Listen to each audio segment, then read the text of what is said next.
Hi there, Amanda is my name and you are on my YouTube channel. What we basically do here is talk about food in any way you'd like, whatever you'd want to discuss. We are here. This is the community and the family for you. So today we're going to be doing another one of our food diary with Amanda segments. And yeah, here we're getting up close and personal with our food experiences. Everyone tells what they have experienced because of food, by food, with food, anything food really, because there's something to learn if we look closely at every situation and every experience. So today we're going to do a food diary note titled Deceit Card. Let me go through it as you listen, and then we'll talk more about it right after reciting it. Okay, so here goes. Growing up, all men would bloat up with pride when speaking of their wives' cooking, and children would always shout out loud how their moms were the best cooks ever, and it was just so sweet to watch. Now slaying is such a frenzy. Thousands are replacing striving for actual lifetime dreams and ambitions with a blinded need for surface visibility. And so it seems cooking has disappeared from the needs of home management. Food delivery services have since been making such a killing. One thing I noticed though is most of us, the vibrant generation of now, comfortably don't know how to prepare a home cooked meal from scratch. A real case of ignorance, bubbled up as fancy if you ask me. How dare you not know how to fill thy tummy? Now, I can't help but wonder, who's playing the deceit card? Is it us of the now pretending not to know how to cook so we are not bothered by it at all? Or was it the men who were covering up for their wives in generations before? Or was it children glorifying their mom's kitchen works because they didn't know any better? When exactly did cooking become a shame? The end. So that was titled Deceit Card, and when I was writing this I was just looking through the trends of cooking.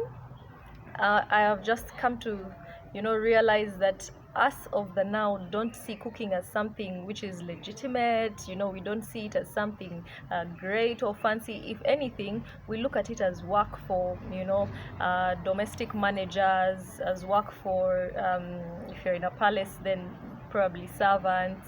We look at it as something that should be undermined, and yet that shouldn't be the case.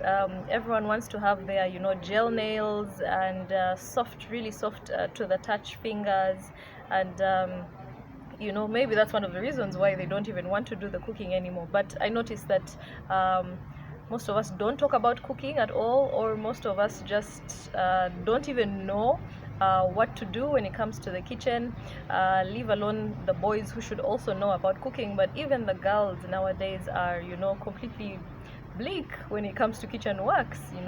They are so good at ordering out, they are so good at going to all the fancy places for dinner dates, and all the lavish places to get prawns, sushi, tiramisu, whatever you'd like to call fancy. But when it comes to actually doing it in their own homes, or doing it for people that they say they care about, they just don't seem to be forthcoming with that. I don't know whether it is our parents didn't take it seriously, and so we don't know how to do it now genuinely, or we are just acting out because we want to be classified under the people that are modern and very wealthy and cool, because apparently cooking is not something cool to do. I don't know if it is maybe even our mummies didn't even know how to cook, and we're just glorifying their works. That's why the trend has continued to us. Has it started with us? Is someone lying? Is it us who are lying that we don't know how to cook, and yet we actually do, or at least have an idea? Is it our parents that also didn't know how to cook but thought they knew? You might find that was the case. Is it our parents who, you know how as a loving couple, you need to support each other. So maybe the wife didn't know how to cook, and the man was, just always saying great things about her cooking because he had to keep up with standards and perception from the crowd and the public. So who exactly is lying to who about this whole cooking era? Because the whole cooking issue, because now cooking seems to be such a shame. I don't know when it turned into that, and yet eating the food is not a shame. So how could the process be a shame if the result you love so much? I think we should, that's where my mind was at, and I was just thinking, are there some ways that we can bring back cooking as fancy, as awesome, as cool, as trendy, because we're definitely going to need it forever. You're definitely going to need to cook food for yourself at some point in time. You're definitely going to need to cook food for a sick patient, one of your loved ones, at some point in time. You're definitely going to need to cook food maybe for your little one when they have just been born and you just don't trust anyone else to do the work for you. Men, you're definitely going to need to cook maybe when you travel and you're looking for something homemade, something that's tasty, not takeout.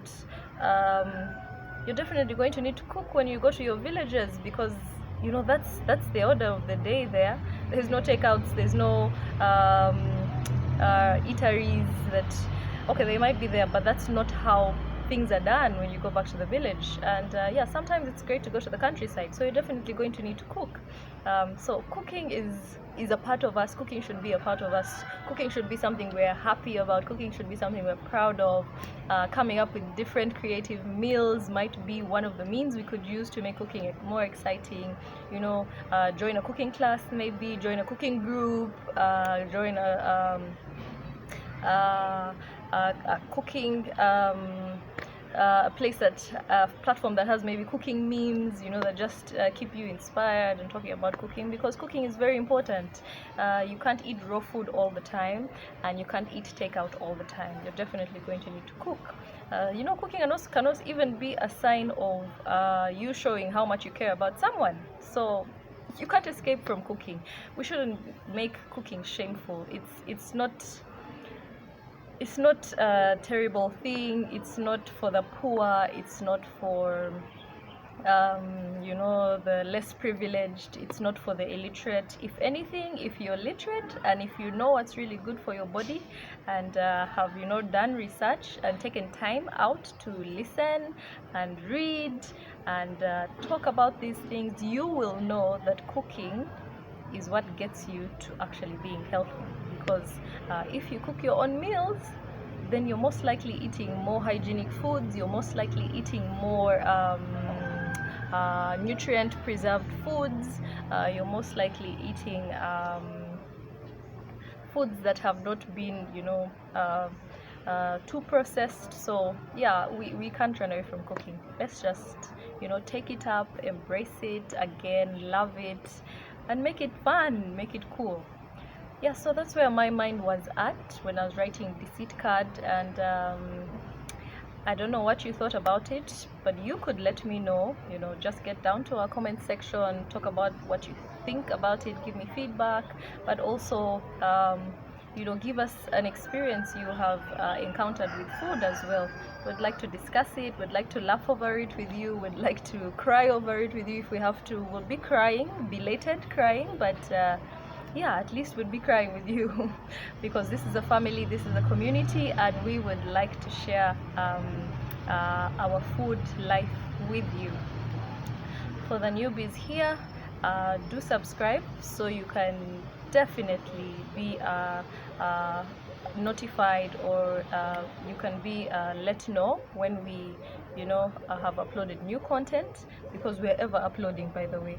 If anything, keep checking the page every day, or the channel every day, because there's always something for you. Well, thank you for being here. Until next time, when we do another food diary note, remember that good food is the root of a happy body, so do eat good food for yourself. Until then, from yours truly, bye.